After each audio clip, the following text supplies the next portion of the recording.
Mais um exercício de McFlu. Esse aqui, ele inverte um pouquinho a linha de raciocínio, mas ele é muito parecido com aquele anterior. Ele tem uma pressão, mas a variação na quantidade de movimento e o somatório de forças a gente vai fazer só num eixo. Então aqui, mesma coisa de sempre, né? Seguindo aquele mesmo algoritmo. Os dados de entrada do escoamento, os dados sobre o escoamento e os dados na saída do escoamento. Isso aqui, eu vou sempre procurar esses dados. A gente vai lendo o enunciado aqui bonitinho, vai jogando ali para baixo as áreas. Não tem muito segredo para calcular. E a gente vai detalhando um a um.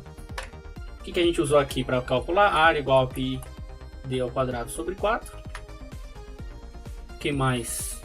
Basicamente é isso. Agora aqui, esse exercício tem uma particularidade. Pela primeira vez, a gente vai tratar de a massa do bocal e o peso dele. Porque se a gente pensar aqui, né?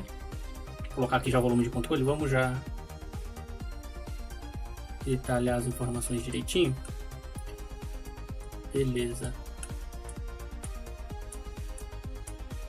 Tá aí. Se a gente olhar aqui agora, ele está pedindo também para você considerar a massa do bocal que está aqui. Então, quando a gente vai fazendo aqui o nosso volume de controle, o que a gente vai ter? A gente vai ter aquela força de pressão que a gente já está acostumado a mexer, que ela entrou agora nos últimos exercícios. O resto não muda, né? Velocidade de entrada, velocidade de saída. Vazão máxima aqui foi dado direto, né? Em litros. Essa força de pressão aqui a gente nem precisou aplicar a Bernoulli, porque ele já deu a pressão aqui na seção 1. Então aqui é a seção 1. Então se a gente imaginar aqui, ó, vai ter uma pressão sendo aplicada. E a gente já usou logo de transformar essa pressão em uma força, multiplicando aqui a pressão que ele deu pra gente. A gente multiplicou pela área. E a gente vai achar um valor da força relacionada a essa pressão. E agora tem essa força peso aqui para baixo, né? Ele está querendo calcular a força de reação que segura isso aqui.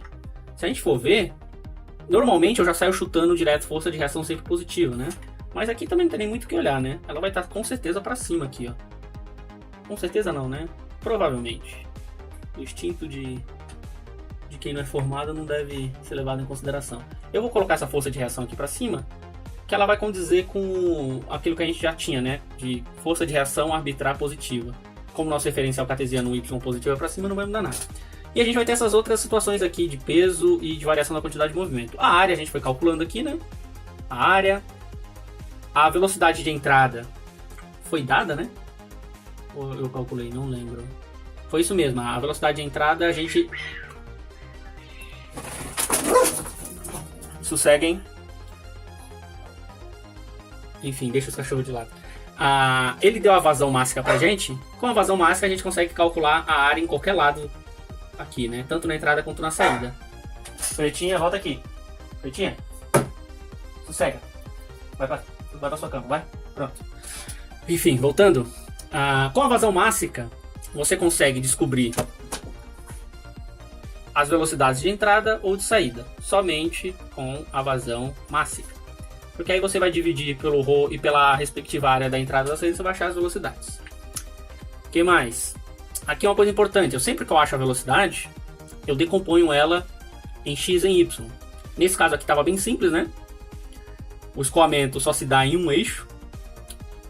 Usando o mesmo referencial cartesiano que a gente está acostumado a usar, y positivo para cima. Como essa velocidade está descendo, ela entra aqui, negativa.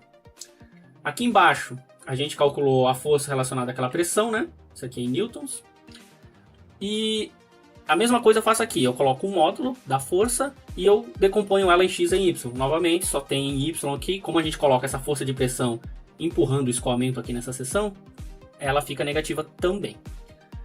Na área de saída ali, a gente calculou a área usando π ao quadrado sobre 4. A mesma coisa aqui usando vazão máxima é igual a ρ vezes a área vezes a velocidade. A gente isolou a velocidade e achou a velocidade na outra seção.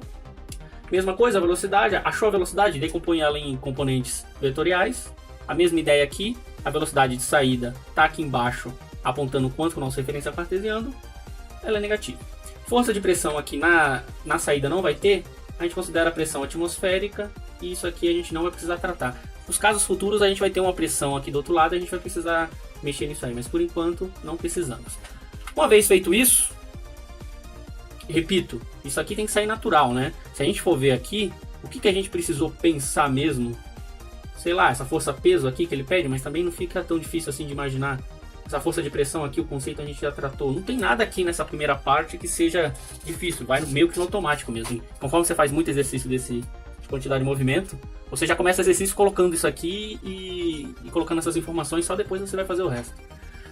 Enfim, agora a gente tem que aplicar a fórmula, né? Agora vamos fazer aqui do jeito que a gente já vinha fazendo.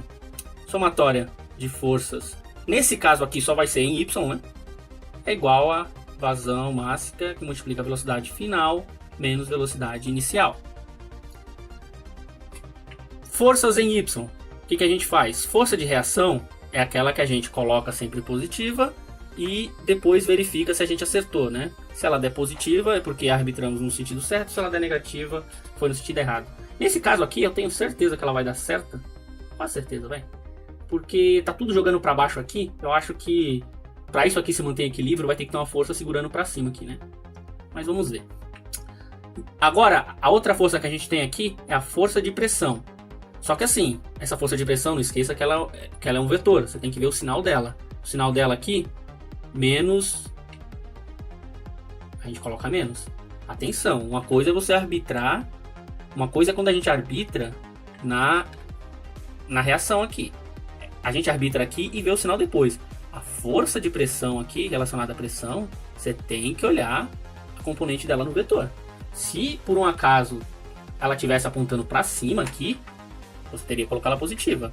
Resumidamente, você tem que olhar sempre o sinal do vetor. Não saia colocando mais, e se aqui for menos, ou colocando menos, se aqui for mais, porque vai dar tudo errado. Aqui é onde você pode errar. Você colocar o sinal, decompor o vetor errado, você esquecer que tem que decompor o vetor, colocar ela positiva aqui, jogar ela positiva aqui, pronto, errou o exercício. Isso aqui é igual a vazão máxima, 0,6. 0,6, velocidade final, que a gente já tem ali. Velocidade final, 30,56.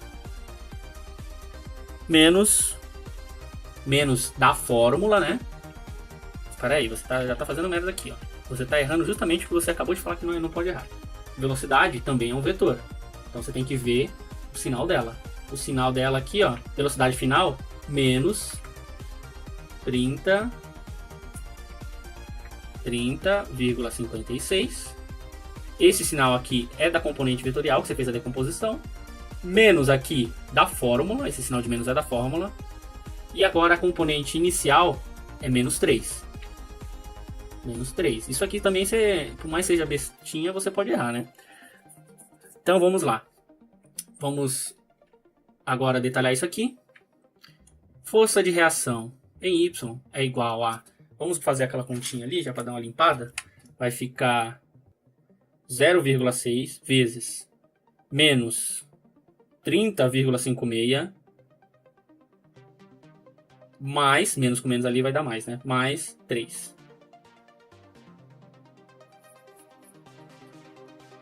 Então aqui vai dar menos 16,54 mais a força de pressão, que você vai jogar para o outro lado positivo, né? Mais 92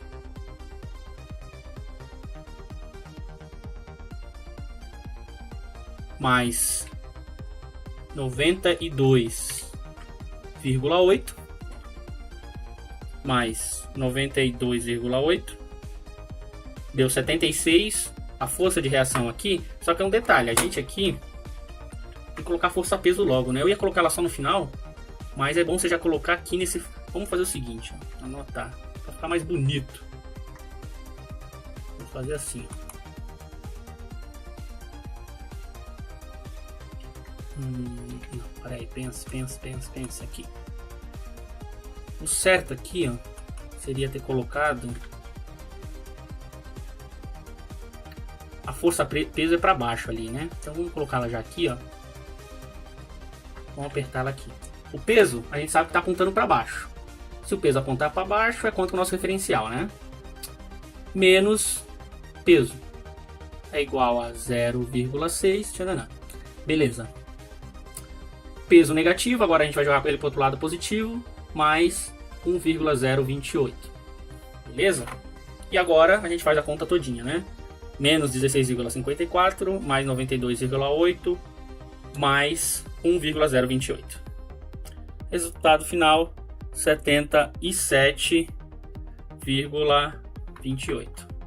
Isso aqui é igual a 77,30.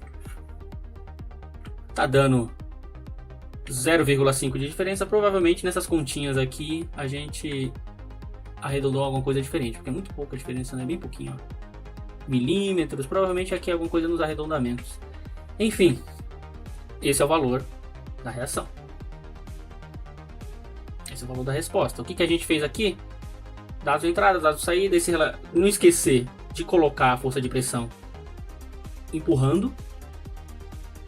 Atenção no referencial cartesiano para você decompor todo mundo em vetores. Depois você só aplica aqui a equação da quantidade de movimento.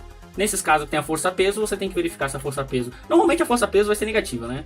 Porque se você pensar em qualquer tipo de exercício, se ele for aqueles de uma torneira para baixo, toda a força-peso sempre vai estar... A não ser que você coloque o seu referencial positivo para baixo, né? A não ser que você goste de sofrer.